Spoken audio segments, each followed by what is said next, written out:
अस्सलाम वालेकुम। इन्वेस्टमेंट के थ्रू वेल्थ जनरेट करने का एक प्रॉपर तरीकाकार होता है। तो इस सेशन में हम ये कवर करेंगे कि लॉन्ग टर्म में इन्वेस्टमेंट प्लान को कैसे बिल्ड किया जाए। जब हम पोर्टफोलियो डाइवर्सिफिकेशन को डिस्कस करेंगे जिसमें स्टॉक्स, म्यूचुअल फंड्स, ईटीएफ्स और कमोडिटीज के ऑप्शंस आते हैं, तो खास तौर पे कमोडिटीज में एक गोल्ड का एलिमेंट होता है। तो गोल्ड को हम किस तरह से कवर करें, उसमें इन्वेस्टमेंट प्लान करने का कोई फायदा हो सकता है। अगर नेशनल लेवल पे या इंटरनेशनल लेवल पे इन्वेस्टमेंट करना है तो कौन से एवेन्यूज अवेलेबल हैं और उसका क्या तरीकाकार होगा। तो ये सारा कुछ इस सेशन में हम कवर कर रहे होंगे। और जो हमने आपके साथ ऑलरेडी एक प्रॉमिस किया हुआ है कि 20,000 सब्सक्राइबर्स पे हमने आपके साथ free of cost training programme share करना है, तो वो बिल्कुल इंटैक्ट है। बल्कि उससे पहले एक प्रॉपर अंडरस्टैंडिंग द बिजनेस, जिसमें सबसे पहले हम बिजनेस को अंडरस्टैंड करेंगे, इनकम स्टेटमेंट को कैसे बिगनर लेवल पे अंडरस्टैंड करना है, बैलेंस शीट को कैसे अंडरस्टैंड करना है, कैश फ्लोज, रेशियो एनालिसिस और कंपनी की जो मैनेजमेंट है इसको कैसे असेस करना है। तो इसके ऊपर मैंने कंप्लीट ट्रेनिंग प्रोग्राम डिवाइस कर लिया हुआ है, तो वो भी आपको फर्दर अभी अपलोड होते हुए नजर आएगा। तो हमारे चैनल को सपोर्ट भी कीजिएगा। कोई मॉनेटरी बेनिफिट नहीं चाहिए, जस्ट जो नॉलेज है हम आपके साथ शेयर करना चाहते हैं ताकि आप भी इन्वेस्टमेंट की तरफ आएं और पाकिस्तान स्टॉक एक्सचेंज में और अपनी इन्वेस्टमेंट को ज्यादा बेहतर करें। तो चैनल सब्सक्राइब कीजिएगा। तो अकॉर्डिंगली स्टार्ट करते हैं।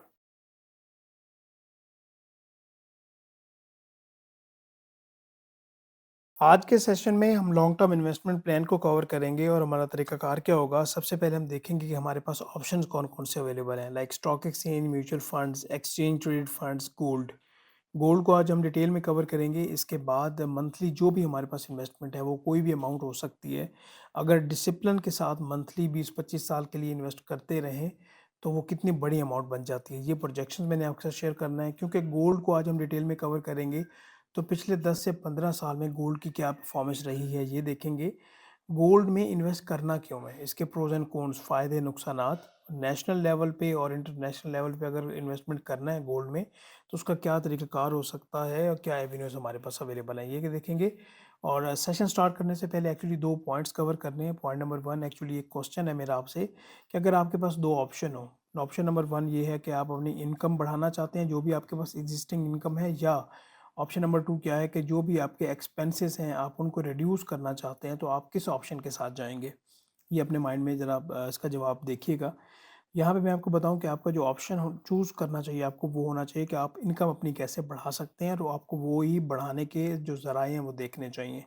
क्योंकि एक्सपेंसेस जो हैं वो आपके लाइफस्टाइल के साथ बढ़ते हैं और इन्फ्लेशन के साथ भी बढ़ते हैं, और इनको एक हद तक कम किया जा सकता है। आप एक्सपेंसेस को बहुत ज़्यादा कम नहीं कर सकते, इनकम बढ़ाएंगे तो आपका ज़्यादा बेनिफिट होगा।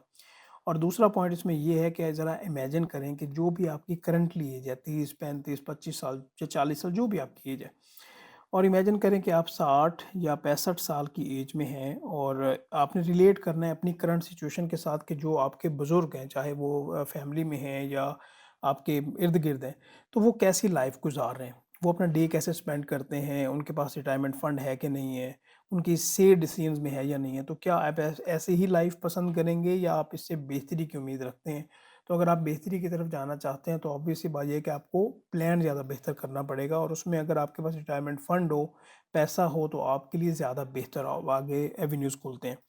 यहाँ पे आप ये भी ज़रूर कह रहे होंगे कि यार ये तो बहुत लंबी की आप बात कर रहे हैं, कुछ शॉर्ट टर्म की बात करें, ये लॉन्ग टर्म किसने देखा है। तो भाई लॉन्ग टर्म में ही आपको बेनिफिट होते हैं, ये आप अपने माइंड में रखें।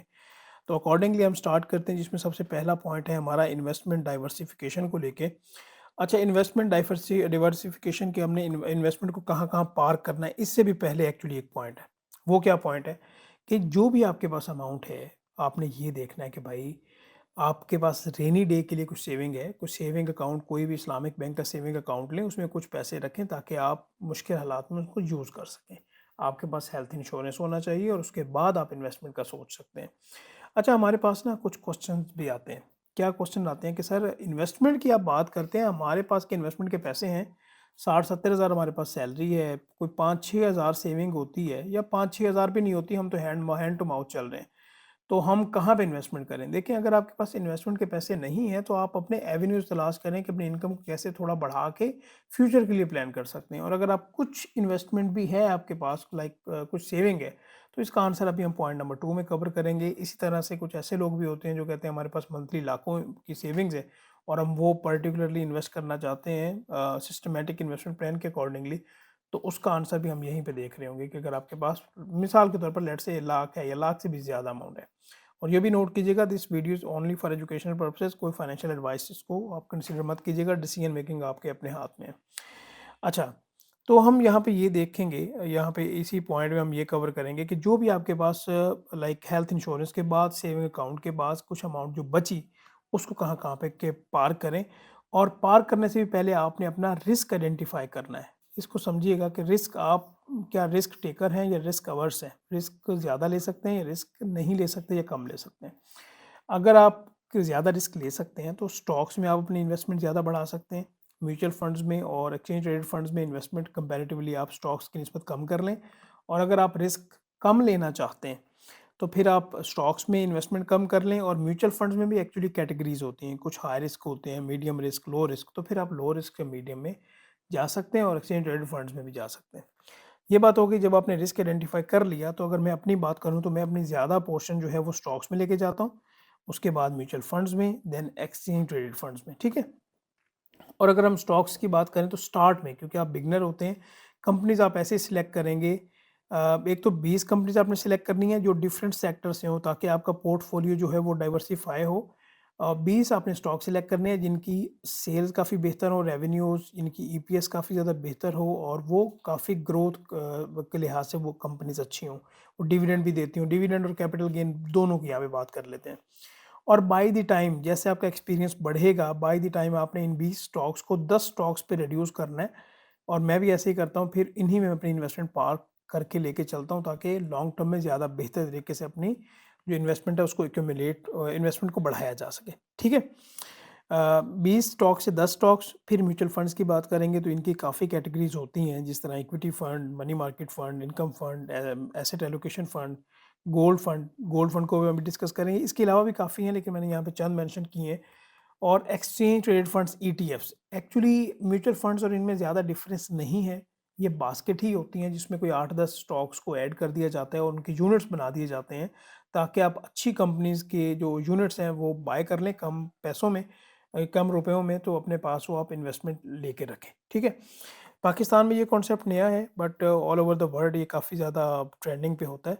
यहाँ पे मैंने ऑलरेडी सेक्टर समरी में जाए ना पाकिस्तान स्टॉक एक्सचेंज की, तो यहाँ पे सेक्टर समरी में एक्सचेंज ट्रेडेड फंड की यहाँ पे हमारे पास लिस्ट आ रही होती है, जिसमें ये एंड पे हम देखें तो ये प्रॉपर्टी के ऊपर है, जिसमें यहाँ पे ये देख सकते हैं। और इसमें महाना इस्लामिक ईटीएफ, मिज़ान ईटीएफ, ये एचबीएल टोटल ट्रे, ये अच्छे यहाँ पे ईटीएफ्स इनको कंसीडर किया जाता है, ठीक है। तो अकॉर्डिंगली हम बढ़ते हैं।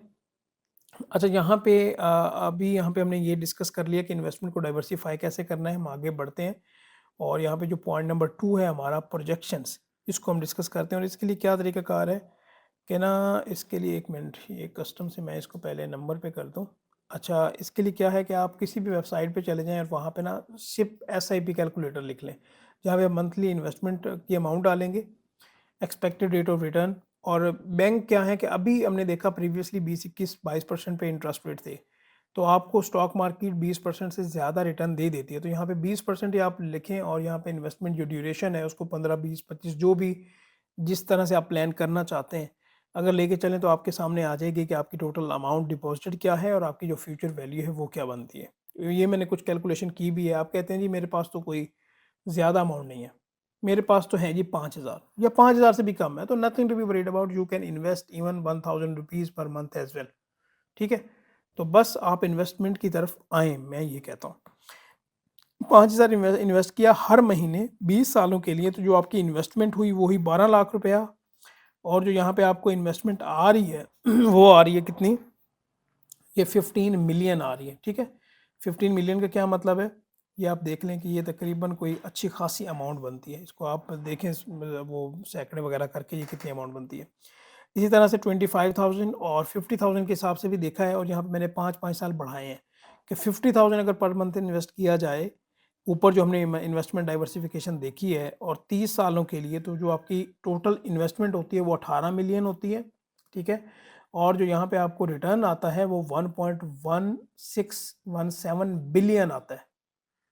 ये देखें, ये आप कहते थे ना हज़ारों किस तरह से आपके कन्वर्ट होते हैं करोड़ों अरबों में, तो इस तरह से होते हैं अगर आप डिसिप्लिन को अगर फॉलो करें। तो यहाँ पे हमने इंटरेस्ट रेट कितना यहाँ पे रिटर्न लिया हुआ है, सिर्फ 20%, और मार्केट में 23%, 25%, इससे भी ज़्यादा अच्छे रिटर्न कमाए जा सकते हैं, but with the time, with the experience.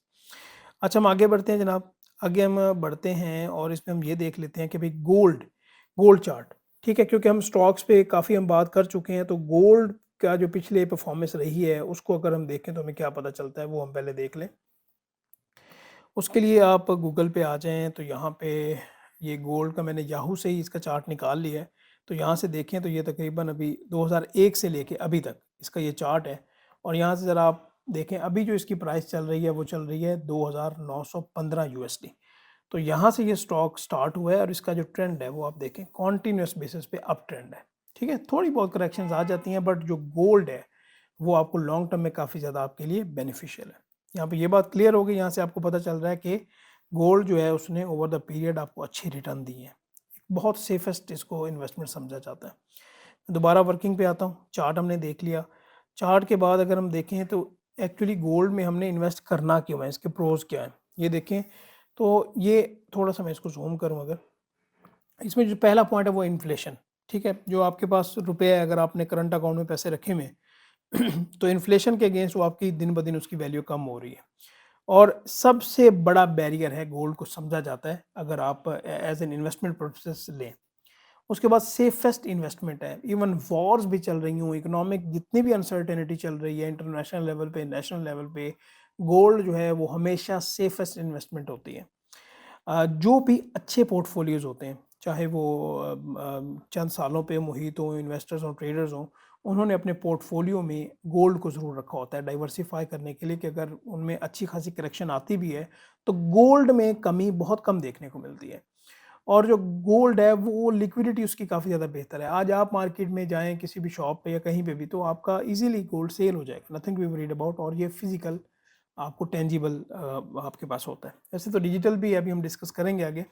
अच्छा, इसके कॉन्स क्या हैं, इसके नुकसानात क्या हैं? देखिए, अगर आप फिज़िकल अपने पास गोल्ड रखते हैं तो इसकी सिक्योरिटी का इशू है। अगर आप बैंक वगैरह में कहीं पे लॉकर में रखते हैं तो स्टोरेज कॉस्ट है, और इसकी पैसिव इनकम नहीं है। ये मैंने चंद ही लिखी है। पैसिव इनकम से क्या मुराद है?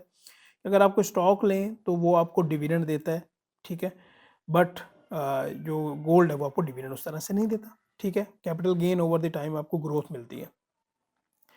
अच्छा, आगे हम डिस्कस कर लेते हैं जी, हमारे पास कहाँ-कहाँ पे एवेन्यूज़ हैं और how to invest in gold at national international level, ठीक है? इससे पहले ज़रा मैं आ जाऊँ यहाँ पे, मैंने यहाँ पे क्या-क्या कवर किया है। शिप को मैंने आपको बता दिया, ये गोल्ड को बता दिया, सेक्टर समरी के बारे में बता दिया। हाँ, ये एसपीडीआर पे अभी हम बढ़ते हैं आगे। अच्छा, ये लास्ट पे क्या पॉइंट है कि how to invest in gold at international level. अच्छा, यहाँ पे क्या तरीकाकार है? एक तो तरीकाकार ये है कि आप फिजिकल गोल्ड के कॉइन या बार्स रखें, लेकिन उसके लिए जिस तरह मैंने आपको बताया कि सिक्योरिटी और इसकी मतलब स्टोरेज कॉस्ट है, लेकिन काफ़ी लोग इसको भी प्रेफर करते हैं, ठीक है? और इसमें आप जाएँ दुबई और सऊदी अरेबिया वगैरह, वहाँ पे क्या है कि एयरपोर्ट्स पे उन्होंने ड्यूटी फ्री शॉप्स बनाई हुई हैं, तो वहाँ से लिया जा सकता है, ठीक है? कॉइन्स और बार्स, ज्वेलरी की नहीं, ज्वेलरी की यहाँ पे बात नहीं हो रही, क्योंकि ज्वेलरी में उनकी मेकिंग चार्जेस आते हैं, कटौती वगैरह होती है, तो उसमें नुकसान ही होता है कि अगर आप सुबह लें वही ज्वेलरी और शाम को दोबारा वही बेचने जाएँ, तो आपको 15-20% तक जो है ना, 10 से 15% तक उसमें कमी देखने को मिलेगी। तो यहाँ पे जो प्योर गोल्ड की है उसकी बात हो रही है, कॉइन्स एंड बार्स की, बिस्किट्स वगैरह की। अच्छा, डिजिटल गोल्ड में अगर हम लोकल लेवल्स के देखें तो हमारे पास एप्लीकेशंस आती हैं जी, एयर वाई गोल्ड, इजी पैसा। मेरा इनके साथ कोई एक्सपीरियंस नहीं है, तो इसीलिए मैं यहाँ पे कोई इनके बारे में कोई राय नहीं रखता। अच्छा, ये हो गया दो तरीके। तीसरे तरीके पे हम बढ़ेंगे कि गोल्ड के म्यूचुअल फंड्स भी होते हैं, ठीक है? ये पाकिस्तान में भी होते हैं, इंटरनेशनल लेवल पे भी होते हैं। म्यूचुअल फंड्स की बात करें तो मीज़ान गोल्ड फंड पाकिस्तान में है, यूबीएल, एचबीएल, एनबीपी, अल्फला वगैरह।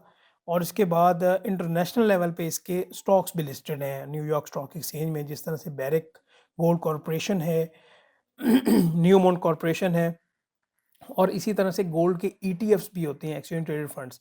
अच्छा, ईटीएफ्स पाकिस्तान में नहीं है गोल्ड के, ये आप नोट कीजिएगा।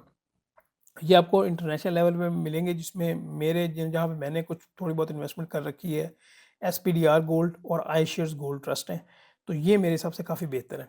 अच्छा, इस अभी मैं क्या करने वाला हूँ, सबसे पहले ये जो एसपीडीआर गोल्ड है, मैं आपको इसके चार्ट पे लेके जाऊँगा ताकि आपको आइडिया हो, और फिर हम इन म्यूचुअल फंड्स की थोड़ी सी डिस्कशन करते हैं। मैं यहाँ पे आता हूँ गूगल पे, और याहू फाइनेंस पे ही आ जाएँ बेशक, ठीक है? तो यहाँ पे मैंने ऑलरेडी यहाँ पे निकाल के रखा हुआ है ताकि हमारा टाइम यहाँ पे कम लगे। और ये भी ये 2004 में ये फ़ंड स्टार्ट हुआ था, ठीक है? अंडर 50 इसकी तब वैल्यू थी, और अभी 266 है। अगर आप इसको ओवरऑल देखें तो इसने गोल्ड से भी ज़्यादा बेहतर रिटर्न दिया है। लाइक यहाँ पे आप देखें तो ये 150 से ऊपर था, अराउंड 160 और 65, तकरीबन ये 6-7 महीने पहले, ठीक है, 8 महीने पहले, और अभी जो है तकरीबन अपनी जो अमाउंट है उसके ये डबल को पहुँचने वाला है। तो ऑल ओवर इसका आप ट्रेंड देखें तो इसका ट्रेंड जो है वो काफ़ी ज़्यादा पॉजिटिव है। ये भी एक बेहतर ईटीएफ है। इसके अलावा जो आई शेयर्स वाला है उसकी परफॉर्मेंस भी काफ़ी ज़्यादा बेहतर है। अच्छा, अगर मैं आप कहते हैं कि भई मैंने इंटरनेशनली इन्वेस्ट करना है तो उसका क्या तरीक़ाकार है? एक तो पाकिस्तान मर्केंटाइल एक्सचेंज है, उसके थ्रू आप अकाउंट ओपन करें और आपको वहाँ पे वे आउट मिल जाएगा। बाकी इंटरनेशनल ब्रोकर्स भी होते हैं, बट वो आपकी अपनी चॉइस है, क्योंकि उसमें वो लिस्टिंग का होता है कि पाकिस्तान में वो लिस्टिंग है या नहीं है, interactive broker and all that. वो आप अकॉर्डिंगली अपने डिसीजन पे देखिएगा कि इंटरनेशनल ब्रोकर्स भी होते हैं जिसके थ्रू आप इंटरनेशनल स्टॉक्स में इन्वेस्टमेंट वगैरह कर सकते हैं। अच्छा, यहीं पे मैं एक्चुअली करता क्या हूँ कि मैं जाता हूँ जी मीज़ान म्यूचुअल फंड्स पे, ठीक है, तो यहाँ पे अल मीज़ान इन्वेस्टमेंट्स पे आ जाता हूँ, क्योंकि मैंने यहाँ पे किया हुआ है तो इसीलिए मैं आपको ये बता रहा हूँ। बाकी भी बैंक्स हैं, यूबीएल, एचबीएल, अल्फ्ला, जेएस वगैरह, इनके भी गोल्ड के फंड्स होते हैं। ये बस इसने ये वेरीफाई कर लिया। अच्छा, यहाँ पे ये रेगुलर इन्वेस्टमेंट में जाए ना थोड़ा सा यहाँ पे, तो यहाँ पे आपको ये म्यूचुअल फंड्स की लिस्ट मिल जाती है, जो मैंने आपको बताई भी थी, ये equity fund, income fund, fix terms. तो यहाँ पे कमोडिटी फंड में ना ये आपको मिज़ान गोल्ड फंड मिलता है। अच्छा, कोई भी गोल्ड का फंड या कोई भी म्यूचुअल फंड जब आप तलाश कर रहे होते हैं कि आपको क्या इसमें इन्वेस्टमेंट करना चाहिए या नहीं करना चाहिए, तो उसमें सबसे बेहतरीन तरीकाकार ये है, एक तो आप यहाँ पे जो उनकी डिटेल्स हैं वो रीड करें, और जो पिछले सबसे पहले आएँ और यहाँ पे जो इनका पिछले परफॉर्मेंस है ना, पिछले कोई 8-10 साल की, वो आप देखें। ये है बेंचमार्क कि गोल्ड ने खुद कैसे परफॉर्म किया, ठीक है? और ऑल ओवर ये जो है ना, ये आगे क्या कहते हैं कि इस पर्टिकुलरली जो मिज़ान गोल्ड फंड है इसने कैसा परफॉर्म किया। तो यहाँ पे हम देख सकते हैं कि इसकी जो परफॉर्मेंस है वो काफ़ी बेहतर है। 22% है, 24% है। अगर बेंचमार्क 48 पॉइंट, सॉरी मेरी आज तबीयत थोड़ी सी ख़राब है, 48.39% इसका बेंचमार्क था, और यहाँ पे 52% से भी ज़्यादा इसने रिटर्न दिया। तो अकॉर्डिंगली हम पिछले जो बेंचमार्क के साथ इसकी परफॉर्मेंस है ये मेजर करते हैं। और इसमें एक छोटा-सा ड्रॉबैक होता है, वो मैं आपको बता देता हूँ। बड़ा तो, छोटा तो नहीं, बड़ा है। एक ये है कि अगर आप रिस्क की बात करें तो ये हाई रिस्क है, ठीक है। फ्रंट एंड लोड की बात करें तो 2% है, इसकी एनुअल मैनेजमेंट फ़ी होती है 0.80% है, ठीक है। तो ये चीज़ें जो है आपको पता होनी चाहिए। इसके अलावा क्वेश्चन ये होता है कि अगर हम इसमें इन्वेस्टमेंट करें तो क्या हमारी इन्वेस्टमेंट सेफ़ रहेगी? तो येस, आपकी इन्वेस्टमेंट सेफ़ रहेगी, नो प्रॉब्लम, क्योंकि ये जो स्टॉक एक्सचेंज है, पाकिस्तान स्टॉक एक्सचेंज, उसके साथ इनकी लिस्टिंग होती है। इसी तरह से आप यहाँ पे इनकी जो बेनिफिट्स हैं वो देख लें, इन्वेस्टमेंट ऑब्जेक्टिव देख लें, और फिर जो है अकॉर्डिंगली क्या है कि आप अभी इन्वेस्टमेंट को प्लान कर सकते हैं। दोबारा बता दूं कि अगर लॉन्ग टर्म इन्वेस्टमेंट प्लान की जाए एक बेहतर प्लान के साथ, तो जिस तरह मैंने आपको यहाँ पे प्रोजेक्शंस में बताया, आपको काफ़ी ज़्यादा बेनिफिट्स हो सकते हैं।